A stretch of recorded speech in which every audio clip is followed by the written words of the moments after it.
உபவாச கூடுகையில தேவனை ஆராதிக்கும்படியாக அவருடைய வார்த்தையை கேட்கும்படியாக வந்திருக்கிற உங்கள் ஒவ்வொருவரையும் ஆண்டவராகிய இயேசு கிறிஸ்துவின் இதான நாமத்திலே நான் வரவேற்கிறேன். இப்பொழுது நாம் ஜெபிப்போம். எங்களை அதிகமாக நேசிக்கிற அன்பின் தகப்பனே, அருமையான இந்த வேலைக்காக நன்றி செலுத்துகிறோம் அப்பா. இது இந்த உபவாச நாளில் தகப்பனே, அப்பா உம்மை நோக்கி பார்க்கும்படியாக இந்த நாள் நாங்கள் கடந்து வந்திருக்கிறோம் ராஜா. அப்பா உம்மை நோக்கி பார்த்த முகங்கள் பிரகாசம் அடைந்தன, அவர்கள் ஒருபோதும் வெட்கப்பட்டு போவதில்லை என்று நாங்கள் பார்க்கிறோமே அப்பா. இதோ இந்த நாளில் தகப்பனே, உண்மையாய் தகப்பனே அப்பா உம்மை நோக்கி பார்த்த ஒவ்வொருவரையும் தகப்பனே அப்பா நீ நோக்கி பார்த்த ராஜா. இதோ அவருடைய இருதயத்தின் தகப்பனே காரியங்கள் ஏக்கங்கள் எல்லாவற்றையும் அறிந்து தகப்பனே இந்த நாள்ல ராஜா நீர் எங்களுக்கு பதில் கொடுக்க போறதுக்காக நன்றி செலுத்துகிறேன். இதோ ராஜா உம்மை ஆராதிக்கும்படியாக, உடைய வார்த்தையை கேட்கும்படியாக அப்பா முற்றிலுமாக எங்களுடைய செவியை நாங்கள் சாய்க்கும்படியாக அப்பா முற்றிலுமாக எங்களை இந்த நாளில் நாங்கள் ஒப்புக் கொடுக்கிறோம், எங்களை அர்ப்பணிக்கிறோம். தொடக்கம் முதல் முடிவு பரியந்தம் தேவ பிரசன்னம் எங்களோடு எங்களை வழிநடத்தட்டும், காத்துக்கொள்ளும் வழிநடத்தும். இயேசு நாமத்தின் நல்ல பிதாவே, ஆமென். ஹல்லேலூயா, ஹல்லேலூயா. கர்த்தருடைய நாமம் மகிமைப்படுவதாக. இந்த நாள்ல தேவனை நாம் ஆராதிக்க போகிறோம். வேதத்துல ஒரு வசனம் உண்டு, ஏற்ற காலத்தில் அவர் உங்களை உயர்த்தும்படிக்கு அவருடைய பலத்த கைக்குள் அடங்கி இருங்கள் என்று சொல்லி வேதத்துல இதுக்கு ஒரு நல்ல எடுத்துக்காட்டு யார் அப்படின்னு பாத்தீங்கன்னா நம்ம யோசேப்பு அவர்களை எடுத்துக்கொள்ளலாம். நீங்க பாத்தீங்கன்னா அவர் சின்ன வயசுல இருந்தே ரொம்ப கஷ்டங்களை அனுபவிச்சாரு. தன்னுடைய தாய் மரித்து போனாங்க. அதுக்கடுத்து பாத்தீங்கன்னா அவங்க சகோதரர்கள் மத்தியில் ஒரு அன்பு இல்லை, அப்பா மட்டும் தான் ரொம்ப பாசமா இருந்தாங்க. ஸோ இப்படியாக அவர் நிறைய கஷ்டங்கள் வழியா வந்தாரு. சரி, அந்த கஷ்டம்லாம் முடிஞ்சது, நம்ம வேற ஒரு ஊருக்கு போறோம், நம்மளை வித்துட்டாங்க, அங்கேயாவது நல்லா இருப்போம் அப்படின்னு நினைச்சு அவர் ஒரு இடம் போயிருக்கலாம். அது அங்கேயும் ஒரு நல்ல வாழ்க்கை அவருக்கு இல்லை. கிட்டத்தட்ட 13 ஆண்டுகள் அவர் சிறைச்சாலையில அவ்வளவு வேதனை. ஆனா அதற்கு பிறகுதான் என்ன நடந்தது என்று ஆராதனை முடிவுல நான் சொல்றேன். நம்ம எல்லாருமாக சேர்ந்து என்னோடு கூட சேர்ந்து கர்த்தரையே நம்பி ஜீவிப்போம், கவலை கஷ்டங்கள் நீங்கிடும். இந்த பாடல் என்னோடு கூட சேர்ந்து தேவனை பார்த்து நம்ம இந்த பாடலை நாம் பாட போகிறோம். அந்த நாள்ல யோசேப்பு கர்த்தரை நம்பினதுனால் மாத்திரம்தான் அவருக்கு கடைசியில அந்த ஒரு உயர்வு வந்தது. ஒரு அழகான ஒரு மனைவி அவங்களுக்கு கிடைச்சாங்க. நான் கடைசியில சொல்றேன்னு சொன்னேன், இப்பவே சொல்லிட்டேன். ஸோ எனவே என்னோடு கூட சேர்ந்து விசுவாசத்தோடு அப்பா உண்மையே நம்பி நாங்கள் ஜீவிப்போம், உண்மையே நாங்கள் நோக்கி பார்ப்போம், என்னுடைய கவலை கஷ்டங்கள் எல்லாவற்றையும் நீங்க தான்ப்பா எங்களுக்கு தீர்க்க முடியும் என்று சொல்லி நம்முடைய அப்பாவை பார்த்து உரிமையோடு மகிழ்ச்சியாக பாடுங்க. எதையும் நினைச்சு கலங்காதீங்க. இந்த நாள்ல தேவன் பெரிய காரியங்களை அவர் செய்வார்.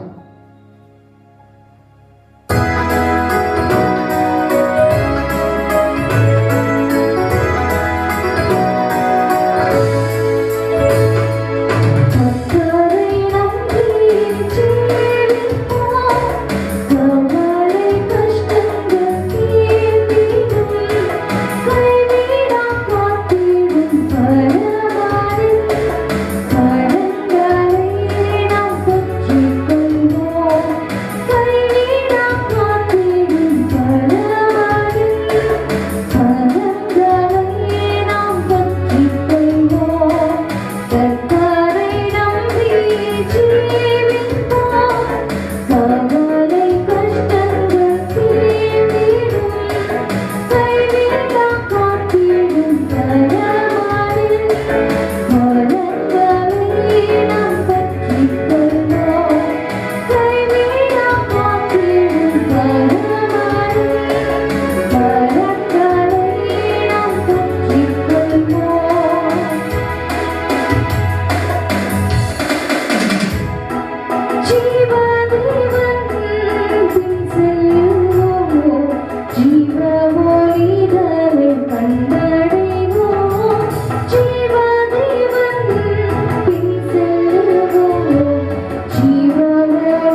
சொல்லுற ஒரே ஒரு காரியம் என்ன அப்படின்னு பார்த்தீங்கன்னா, அப்பா என்னுடைய கருத்தை நீங்க பிடித்துக் கொள்ளுங்க அப்படின்னு தான்.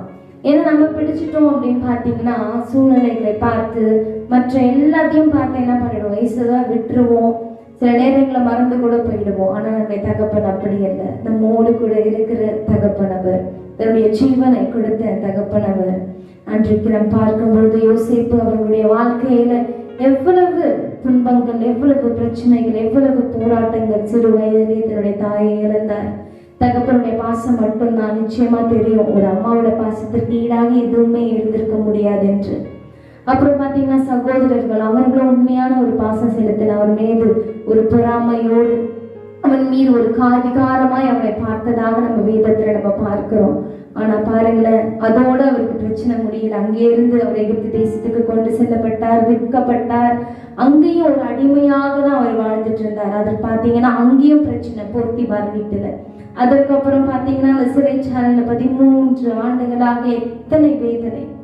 அத்தனை வேதனை. ஒரு நாள் கூட அவர் சோர்ந்து போல, அப்பா உண்மையே நான் நம்பி ஜீவிக்கிறேன் தான் நிச்சயமாக அவர் நினைத்திருப்பார். அவருடைய ஜபமும் அப்படியாக தான் இருந்திருக்கும், நான் விசுவாசிக்கிறேன். அதனாலதான் தேவன் அவருக்கு ஒரு அழகான ஒரு மனைவி, ஒரு பெரிய அதிகாரத்தை கொடுத்தார். ஆளுநர் அதிகாரம் என்பது ஒரு பெரிய அதிகாரம். அந்த இடத்துல இருக்கிற எல்லாருக்குமே உணவு சேர்த்து வைக்கும்படியாக, அநேகரை போஷிக்கும்படியாக தேவன் அந்த நாளில அவரை தெரிந்து கொண்டார். கடைசியில பாத்தீங்கன்னா அவருடைய சகோதரர்களே வந்து நின்று அவர்கிட்ட எனக்கு உணவு வேணும் என்று கேட்கும்படியாக அப்படிப்பட்ட ஒரு உயர்வை தேவன் அவருக்கு கொடுத்தார்.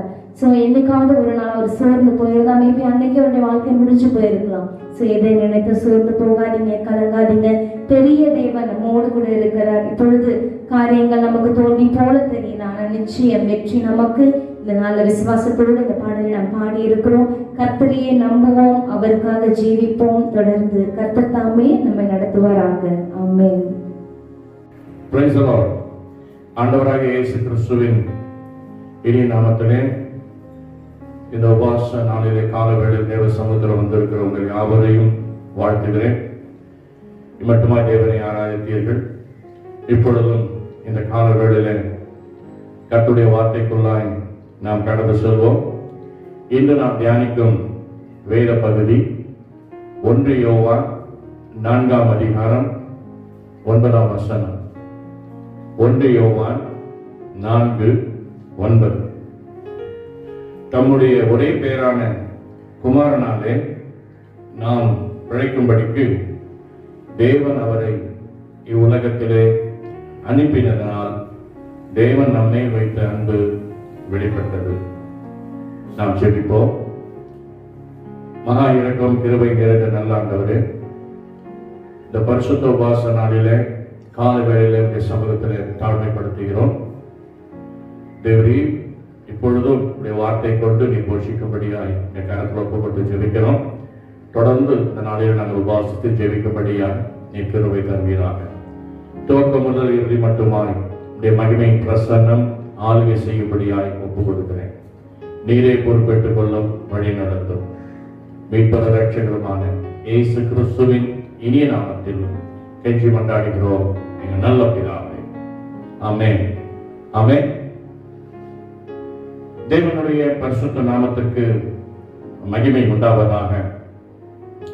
இன்று நாம் தியானிக்கும் ஏத பகுதியில் 1 யோவான் 4:9 தேவன் தம்முடைய ஒரே பேரான குமாரனாலே நாம் பிழைக்கும்படிக்கு தேவன் அவரை இவ்வுலகத்தில் அனுப்பினதினால் தேவன் நம்மேல் வைத்த அன்பு வெளிப்பட்டது.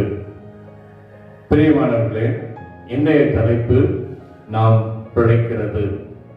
நாம் பிழைக்கிறது எப்படி என்று நாம் பார்க்கும் பொழுது நாம் நினைக்கலாம், இந்த உலக பிரகாரமாக நமக்கு கிடைக்கிறதான காற்று, தண்ணீர் மற்றும் உணவு, இவைகள் எல்லாம் நமக்கு இந்த உலகத்தில் பிழைப்பூட்டுகிறவர்களாக இருந்தாலும் பரிசுத்த வேதாகமம் சொல்கிற ஒரு காரிய சத்தியத்தை இந்த காலங்களில் நாம் அறிந்து கொள்வோம்.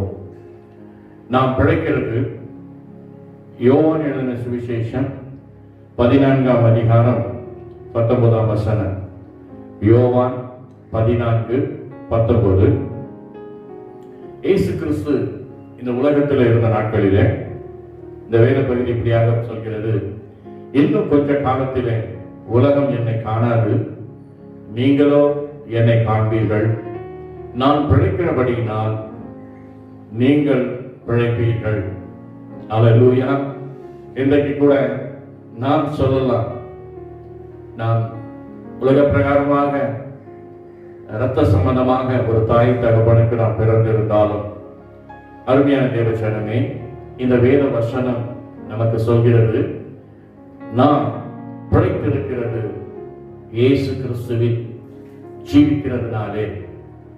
ஏனென்றால் இங்கே ஆண்டவராக இயேசு கிறிஸ்து சொல்கிற ஒரு காரியம், நான் பிழைக்கிறபடியினால் நீங்கள் பிழைப்பீர்கள். எத்தனை பேர் விசுவாசிக்கிறீங்க இந்த காலங்களில் ஆண்டவர் இன்னும் ஜீவிக்கிறார் என்று? ஆமென், ஆமென். வெளிப்படுத்தின விசேஷம் 1ஆம் அதிகாரம் 18ஆம் வசனத்தில் நீங்கள் பார்த்தீர்கள், மரித்தேன், ஆனாலும் சதா காலங்களிலும் நான் உயிரோடு இருக்கிறேன். அவர் நேற்றும் இன்றும் என்றும் மாறாதவராய் இருக்கிறார். இன்றும் அவர் உயிருள்ளவராய் இருக்கிறார். ஆகவே முதலாவதாக இயேசு கிறிஸ்து ஜீவிக்கிறதினால், இயேசு கிறிஸ்து உயிரோடு இருக்கிறதினால் இன்று நாளிலே கூட நாம் பிழைத்துக் கொண்டிருக்கிறோம். இன்னொரு வேத வசனம் இப்படியாக சொல்கிறது, அப்போஸ்தலர் 17ஆம் அதிகாரம் 28ஆம் வசனம். அப்போஸ்தலர் 17:28, ஏனெனில் அவருக்குள் நாம் பிழைக்கிறோம், அசைகிறோம், இருக்கிறோம். தேவனுடைய பரிசுத்த நாமத்திற்கு மகிமை உண்டாவதாக. இந்த நாளிலே ஆண்டவராக இயேசு கிறிஸ்துவை சொந்த இரட்சகராக ஏற்றுக்கொண்டவர்கள் ஆவியிலே நாம் மறுபடியும் பிறக்கிறோம். ஆகவே கிறிஸ்துவுக்குள் நாம் இந்த நாள் பிழைத்திருக்கிறோம். இந்த நாளிலே நாம் அசைகிறோம் என்று இந்த வேத வசனம் சொல்வதனாலே முதலாவதாக நாம் பிழைக்கிறது இயேசு கிறிஸ்து ஜீவிக்கிறதினால். ஆகவே இந்த காலவெளியில விசுவாசமே அறிக்கை செய்யுங்க, நான் பிழைத்திருக்கிறது இயேசு கிறிஸ்து ஜீவிக்கிறார் என்று சொல்லி விசுவாசமாய் அறிக்கை செய்யுங்க. இந்த நாட்களில தேசம் எங்கும் கொடிதாய் பரவி கொண்டிருக்கிற இந்த கொரோனா வைரஸ் அநேகரை தாக்கிக் கொண்டிருக்கிறது. அநேகர் மறித்துக் கொண்டிருக்கிறார்கள். இருப்பினும் கர்த்தருடைய பிள்ளைகளாகிய நாம் ஆவிக்கேற்றபடி பிழைத்து ஆவிக்கேற்றபடி நடக்க கடவுள் என்ற வேத வசனத்தின்படி நான் பிழைத்திருக்கிறது இயேசு கிறிஸ்து ஜீவிக்கிறார் என்று விசுவாசமாய் அறிக்கை செய்யுங்கள்.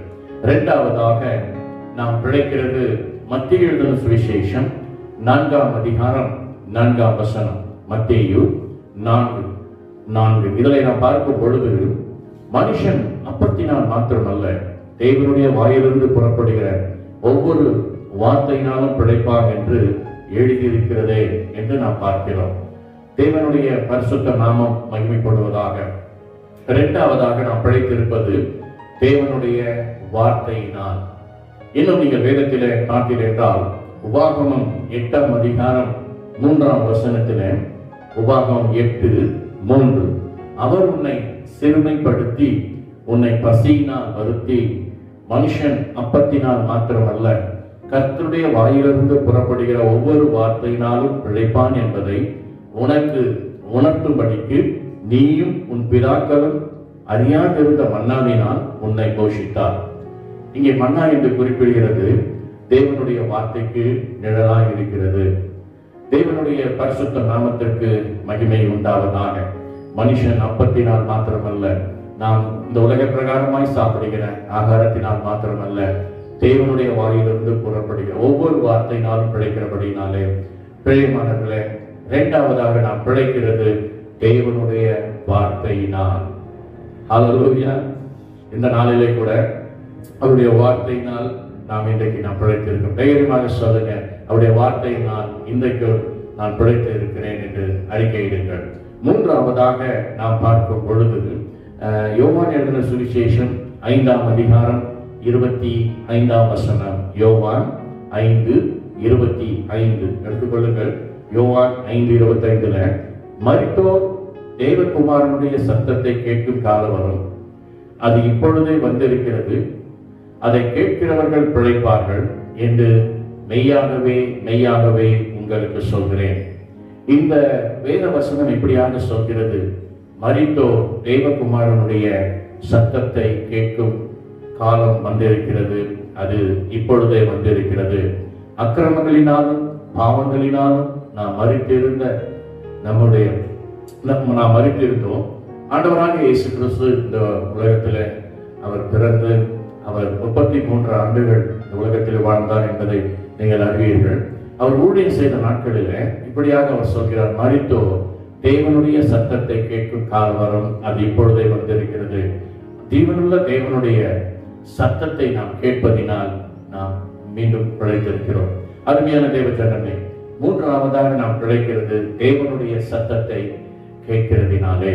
இன்னும் நீங்கள் வெளிப்படுத்தின விசேஷம் 3ஆம் அதிகாரம் 20ஆம் வசனத்திலே நீங்கள் வாசித்தீர்கள் என்றால், வெளிப்படுத்தல் 3:20, இதோ வாசற்படியில் நின்று கதவை தட்டுகிறேன், ஒருவன் என் சத்தத்தை கேட்டு கதவை திறந்தால் அவனிடத்தில் நான் பிரவேசித்து அவனோடு கூட போஜனம் பண்ணுவேன், அவனும் என்னோடு கூட போஜனம் பண்ணுவான். ஆமென்.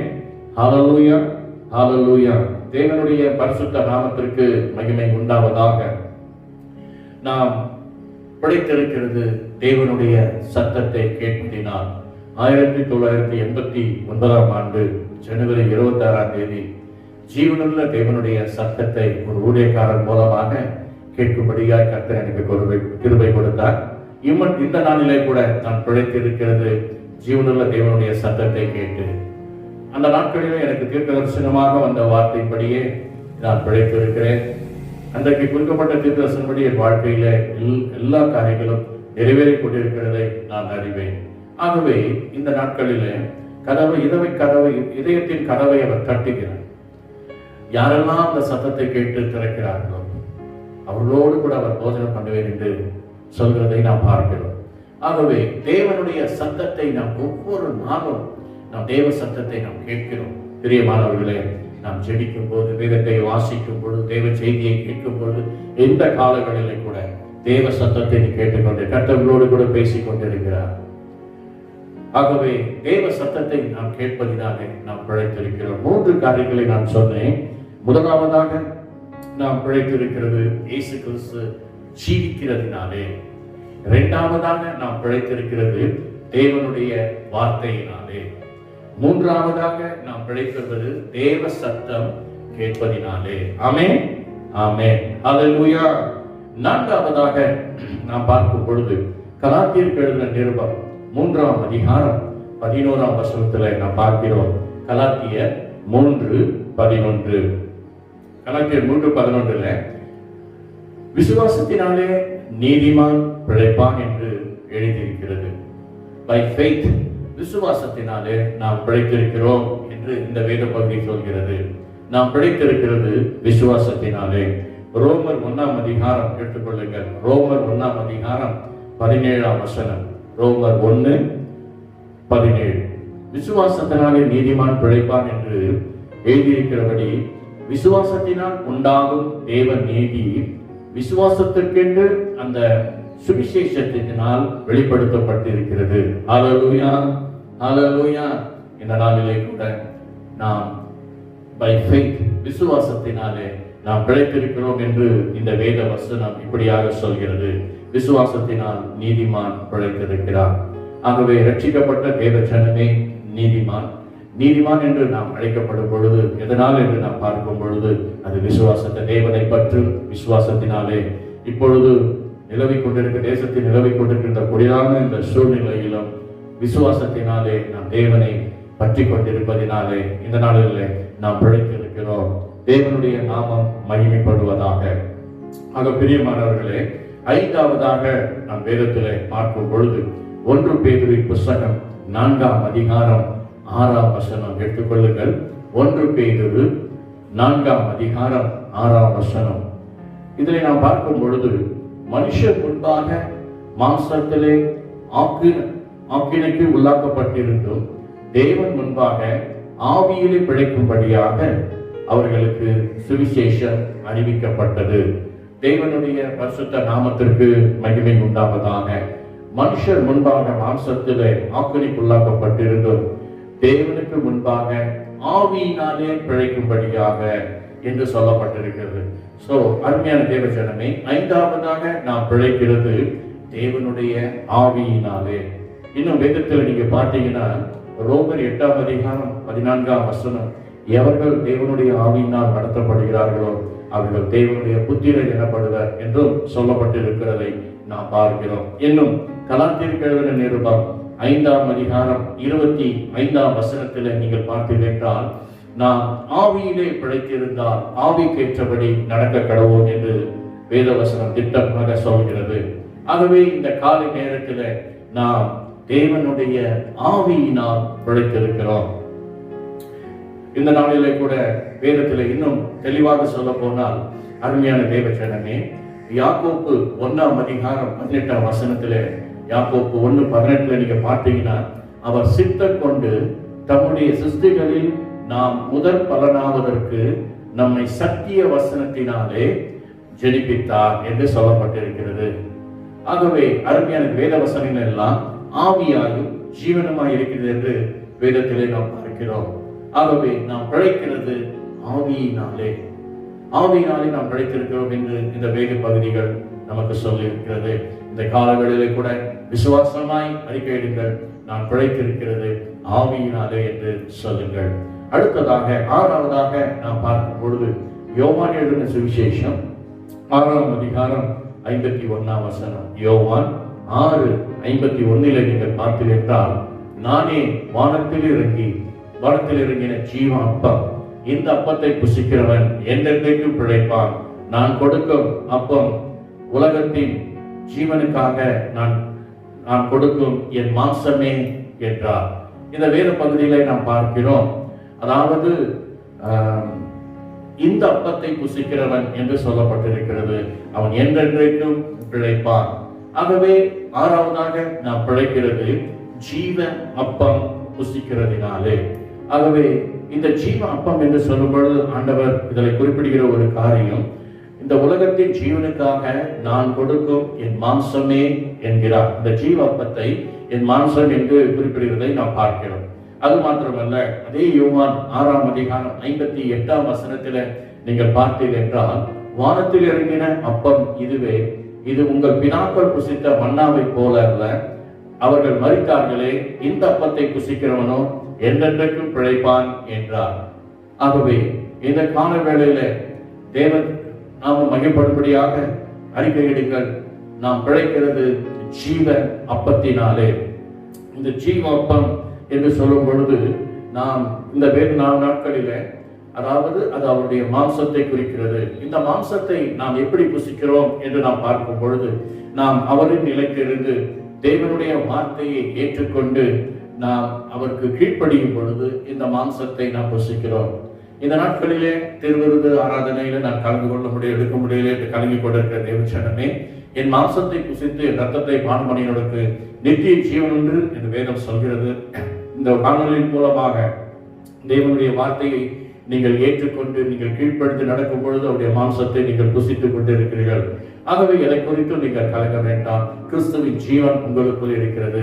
ஆகவே இந்த வேத வசனத்தின்படி 6ஆவதாக நாம் பிழைக்கிறது ஜீவ அப்பம் புசிக்கிறதினாலே. ஆமென், ஆமென். தேவனுடைய பரிசுத்த நாமத்திற்கு மகிமை உண்டாவதாக. கடைசியாக நாம் பிழைக்கிறது என்று நாம் பார்க்கும் பொழுது 2 கொரிந்தியரின் புஸ்தகம் 13ஆம் அதிகாரம் 4ஆம் வசனம். எல்லாரும் எடுத்துக்கொள்ளுங்கள். 2 கொரிந்தியர் 13:4 நாம் வாசிப்போம். ஏனெனில் அவர் சிலுவையில் அறையப்பட்டிருந்தும் தேவனுடைய வல்லமையினால் பிழைத்திருக்கிறார். அப்படி நாங்களும் அவருக்குள் பலவீனராய் இருந்தும் உங்களிடமாய் விளங்கிய தேவனுடைய வல்லமையினால் அவருடனே கூட பிழைத்திருப்போம். தேவனுடைய பரிசுத்த நாமத்திற்கு மகிமை உண்டாவதாக. நாம் 7வது இந்த வேத வசனத்தை பிழைத்திருப்பது தேவனுடைய வல்லமையினால்.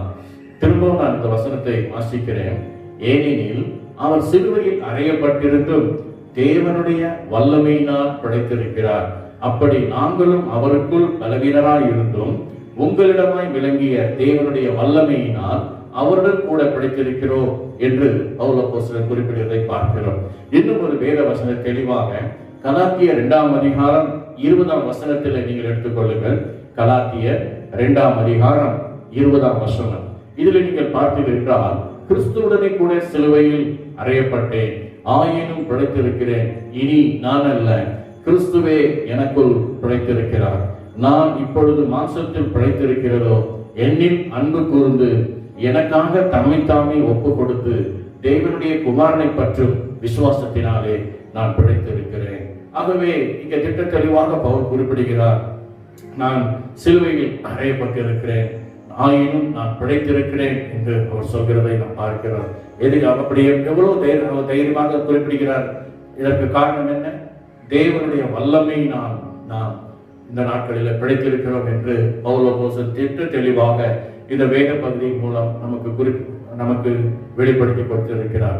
ஆகவே இந்த கால வேளையில தைரியமாக இருங்கள், சொல்லுங்கள், நான் பிழைத்திருக்கிறது. 7 விதமான காரியங்களை குறித்து நான் சொன்னேன். நாம் பிழைக்கிறது, 1, இயேசு கிறிஸ்து ஜீவிக்கிறதினாலே. 2வது, நான் பிழைத்திருக்கிறது தேவனுடைய வார்த்தையினாலே. 3வது, நான் பிழைத்திருக்கிறது தேவ சத்தம் கேட்கிறதினாலே. 4வதாக, நான் பிழைத்திருக்கிறது விசுவாசத்தினாலே. 5வதாக, நான் பிழைத்திருக்கிறது தேவனுடைய ஆவியினாலே. 6வதாக, நான் பிழைத்திருக்கிறது ஜீவன் அப்பம் புசிக்கிறதுனாலே. 7வதாக, நாம் பிழைத்திருக்கிறது தேவனுடைய வல்லமையினாலே. பிரியமானவர்களே, இந்த வேத பகுதியெல்லாம் சற்று வேகமாக சொல்ல உங்களுக்கு புரியாமல் இருக்கலாம். நீங்கள் இதனை குறித்து ஆழ்ந்து தியானித்து பாருங்கள். இந்த நாளிலே கூட நாம் ஆவிக்குரியவர்கள், நம்முடைய ராஜ்யம் உலகத்துக்குரியதல்ல. ஆகவே இன்றைக்கு நாம் பிழைத்திருக்கிறது திட்ட தெளிவாக இந்த வேத வசனப்படியாக குறிப்பிடப்படினாலே இந்த வேத பகுதியை உரிமை பாராட்டி அறிக்கை செய்யுங்கள். ஏனெனில் இந்த நாட்களிலே நாம் பார்க்கிறோம், உலக பிரகாரமாக உலக நாடுகள் அனைத்திலும் இந்த கொரோனா வைரஸ் என்கிறதான கொடிதான கொள்ளை நோயினால் அநேகர் தாக்கப்பட்டு கொண்டிருக்கிறார்கள். அநேக உறவினர்களும் இந்த நாட்களிலே தாக்கப்பட்டிருக்கிறார்கள். சிலர் மரித்தும் இருக்கிறார்கள். ஆகவே கர்த்தருடைய தேவ ஜனம் இந்த நாட்களிலே விழித்திருந்து நாம் செபிக்கிறவர்களாக காணப்பட வேண்டும்.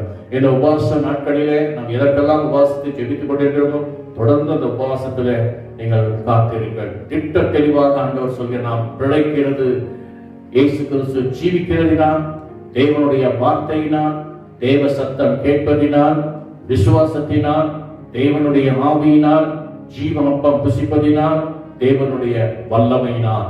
இந்த வேத பகுதிகளை தினந்தோறும் தியானிங்கள். நான் கிறிஸ்துவுக்குள் பிழைத்திருக்கிறேன். ஆமென், அல்லேலூயா. ஆகவே இந்த வேத வசனத்தை நாம் இந்த நாட்களில் உரிமை பாராட்டும் பொழுது இதுவே நமக்கு ஒரு பெரிய ஒரு பாதுகாவல். இதுவே தேவன் நமக்கு கொடுத்ததான ஒரு கேடகம். இந்த விசுவாச வார்த்தையை நீங்கள் அறிக்கை செய்யுங்கள், உரிமை பாராட்டுங்கள். கர்த்தர் இந்த நாட்களில் தம் ஜனத்தை தம்முடைய வல்லமையினால் அவர் முடிசூட்டுகிறார். எதை குறித்தும் நீங்கள் கலங்காமல் இந்த விசுவாச வார்த்தைகளை உறுதியாக பிடித்துக் கொண்டு தைரியமாக அறிக்கை செய்யுங்கள், உரிமை பாராட்டுங்கள். கர்த்தர் உங்களுக்கு ஒரு விசேஷித்த பாதுகாவலை தருவார். தம் ஜனத்திற்கு ஒரு விசேஷித்த பாதுகாவலை தருவார். எதை குறித்து நீங்கள் கலங்க வேண்டாம்.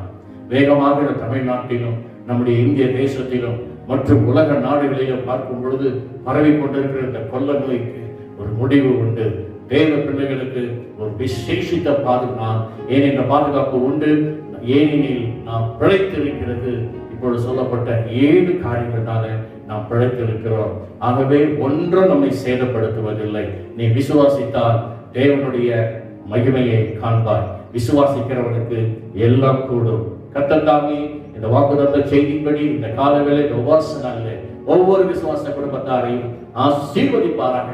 எதை குறித்து நீங்கள் கலங்க வேண்டாம். இந்த காலவேளையிலே கூட உரிமை பாராட்டுங்கள். நாம் பிழைக்கிறது என்று சொல்லி இந்த 7 காரியங்களை அறிக்கையிடுங்கள். கர்த்தர் தாமே உங்களை ஆசீர்வதிப்பாராக. நாம் ஜெபிப்போமா? எல்லாரும் கண்களை மூடுவோம். Thank you Lord. இந்த காலவேளையிலே கூட கேட்ட இந்த சத்தியத்தின்படி நாம் பிழைத்திருக்கிறது. இந்த 7 காரியங்களை மனதிலே கொண்டு வாருங்கள். ஒவ்வொரு நாளும் விசுவாசமாய் இந்த 7 காரியங்களையும் நீங்கள் அறிக்கை செய்து கொண்டே இருங்கள். மனுஷன் அப்பத்தினால் மாத்திரமல்ல, தேவனுடைய வாயிலிருந்து புறப்படுகிற ஒவ்வொரு வார்த்தையிலும் பிழைப்பான். இன்றைக்கு நாம் பிழைத்திருக்கிறது இயேசு கிறிஸ்து ஜீவிக்கிறதுனாலே. இன்றும் அவர் மரித்தேன், சதா காலமும் நான் உயிரோடு இருக்கிறேன் என்று சொன்ன தேவன் அவர் ஜீவித்துக் கொண்டிருக்கிறார். இன்றைக்கு நாம் அவருடைய சத்தத்தை நாம் கேட்டுக்கொண்டிருக்கிறோம். விசுவாசத்தினாலே, ஆவியினாலே இன்றைக்கு நாம் பிழைத்துக் கொண்டிருக்கிறோம். ஆகவே தேவச்சனம் எதை குறித்தும் நீங்கள் கலங்க வேண்டாம், உரிமை பாராட்டுங்கள். கர்த்தர் தாமே இந்த நாளிலே ஒவ்வொருவருக்கும் விசேஷ பாதுகாவலை தருகிறார். ஜெபிப்போம்.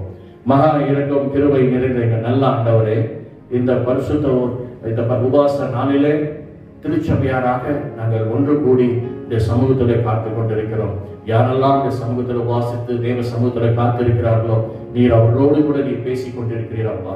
நம்முடைய ஜீவனுள்ள வார்த்தைகள் ஒவ்வொருவருக்கும் இந்த நாளிலே கூட ஒரு பிழை கூட்டுகிறதை ஆம்ராஜா இந்த வேத வசனங்கள் வெளிப்படுத்தி இருக்கிறது. இந்த 7 காரியங்களினாலே நாங்கள் பிழைத்து இருக்கிறோம். ஆகவே ஆவிக்கேற்றபடி பிழைத்து ஆவிக்கேற்றபடி நடக்கும்படியா விசுவாசமாய் இதை நாங்கள் அறிக்கை செய்து உரிமை பாராட்டும் பொழுது தேவன் தாமே இந்த நாளிலே எங்களை நீர் ஒரு பலப்படுத்தி உம்முடைய பலத்தால் எங்களை இடைக்கட்டி நடத்துகிறீர். அதற்காக ஸ்தோத்திரிக்கிறேன். இந்த உபாச நாளிலே கூட ஒவ்வொரு விசுவாச குடும்பத்தாரையும் அப்பா நேச கரத்தை ஒப்பு கொடுத்து சொல்லிக்கிறேன். இந்த தேசத்தில் நிலவுகிற இந்த கொடிதான சூழ்நிலையிலும் இந்த கொரோனா வைரஸ் என்கிறதான அப்பா இந்த கிருமினால் அநேக தாக்கப்பட்டு கொண்டிருக்கிறதை நாங்கள் அறிவோம். இருப்பினும் தேவச்சனம் ஆம்ராஜா நாங்கள் பிழைத்திருக்கிறது இந்த 7 காரியங்களினாலே ஒன்றும் எங்களை சேதப்படுத்த முடியாது என்று விசுவாசமாய் அறிக்கை செய்கிற ஒவ்வொரு பிள்ளைகளுக்கும் ஆம்ராஜா இந்த ஜீவனுள்ள வார்த்தைகள் இந்த அப்பா வேத பகுதிகள் ஒவ்வொன்றும் அரணாகவும் கேடகமாய் இருக்கிறபடினாலே உம்மை நன்றியோடு கூட ஸ்தோத்திரிக்கிறோம் ராஜா. இந்த நாட்களில் ஒவ்வொரு விசுவாச குடும்பத்தாருக்கும் நீரே அரணாக கேடகமாய் துர்கமாய் இருந்து வேலியெடுத்து பாதுகாத்து நடத்துவீராக. இந்த மகிமையின் பிரசன்னம் ஒவ்வொரு பிள்ளைகளோடு கூட விளங்கட்டும். யாரெல்லாம் இந்த கால வேளையில சுகவீனமாய் இருக்கிறார்களோ ஒவ்வொருவருக்கும் அற்புத சுகமளிக்க வல்லமை ஒவ்வொரு சரீரத்திலும் காயப்படியாய் ஒப்பு கொடுத்து செபிக்கிறேன். இப்பொழுதும் காயப்பட்ட தழும்புகளால் ஒவ்வொருவரையும் தொடுவீராக. எல்லா பலவீனங்கள் விலகட்டும், சோர்வுகள் அசதிகள் விலகட்டும். கர்த்தர் தொடர்ந்து இடைக்கட்டி வழி நடத்துகிறார். இப்பொழுதும் பொருளாதாரத்தில் பலவீனப்பட்டிருக்கிற ஒவ்வொரு குடும்பத்தாரையும் நீர் அப்பா போஷித்து காப்பாற்றுகிறீர். ஆகவே இந்த காலங்களில் ஒவ்வொரு குடும்பத்தாருக்கும் வேண்டிய ஆதாரத்தை மன்னாவை நீ கொடுத்து நீ போஷித்து அப்பா அவர்களை பிழை போட்டுகிறதற்காக கூட ஸ்தோத்திரிக்கிற ராஜா. தொடர்ந்து இடைக்கட்டி வழி நடத்துங்க. இந்த உபாச நாளை நாங்கள் தேசத்துக்காக கூட நாங்கள் செபித்துக் கொண்டிருக்கிறோம். வெகு விரைவிலே இந்த தேசம் இந்த கொரோனா வைரஸ் விடுவிக்கப்பட்டு அப்பா நாங்கள் விடுதலையாய் ஆலயத்தில் ஆராதிக்கப்படுற நாட்காக நாங்கள் நன்றியோடு கூட ஸ்தோத்திரிக்கிற ராஜா. விரைவில் இந்த தடைகள் உடைக்கப்படுவதற்காக ஸ்தோத்திரிக்கிற ராஜா. இந்த மகிமையின் பிரசனம் எங்களை ஆளுகை செய்து கொண்டிருக்கிறதுக்காக கூட ஸ்தோத்திரிக்கிற ராஜா. தொடர்ந்து இடைக்கட்டி வழி நடத்துங்க. இந்த குறிப்புகளுக்காக உலக நாடுகளுக்காக நாங்கள் தொடர்ச்சியாக ஜெபிக்க இருக்கிறோம். கர்த்தர் இந்த காலங்களில் வாசித்துக் கொண்டிருக்கிற ஒவ்வொரு குடும்பத்தாரையும் ஆசீர்வதிப்பீராக. இந்த நாட்களில் நாங்கள் பிழைக்கிற இந்த 7 காரியங்களை விசுவாசமாய் அறிக்கை செய்கிற பிள்ளைகளோடு கூட உரிமையா கர்த்தர் பலப்படுத்தி நீ இடைக்கட்டி வழி நடத்துவீராக. ஆசீர்வதியும். தொடர்ந்து நாமம் மகிமைப்படட்டும். எல்லாவற்றையும் உடைய திருசித்தத்திற்கு ஒப்பு கொடுத்து ஜெபிக்கிறேன். மீட்பரும் இரட்சகருமான இயேசு கிறிஸ்துவின் இனிய நாமத்தில் கெஞ்சி மன்றாடுகிறோம் நல்ல பிதாவே. ஆமென், ஆமென். எல்லாரும் சேர்ந்து சொல்வோம். என் ஆத்துமாவே கர்த்தரை ஸ்தோத்திரி, என் முழு உள்ளமே பரிசுத்த நாமத்தை ஸ்தோத்திரி. என் ஆத்துமாவே கர்த்தரை ஸ்தோத்திரி, அவர் செய்த சகல உபகாரங்களையும் மறவாதே. ஆமென், ஆமென். நம்முடைய கர்த்தராகிய இயேசு கிறிஸ்துவின் கிருபையும் பிதாவாகிய தேவனுடைய அன்பும் பரிசுத்த ஆவியானவருடைய அந்யோன்ய ஐக்கியமும் இன்றும் மீண்டும் சதா காலங்களிலும் நம் அனைவரோடு கூட இருப்பதாக. ஆமென், ஆமென். Praise the Lord. God bless you. கர்த்தர் உங்களை ஆசீர்வதிப்பாராக. நாம் பிழைக்கிறது 7 காரியங்களை விசுவாசமாய் அறிக்கை செய்யுங்கள். உங்களை சேதப்படுத்துவதில்லை. கர்த்தர் தாமே உங்கள் ஒவ்வொருவரையும் ஆசீர்வதிப்பாராக. God bless you.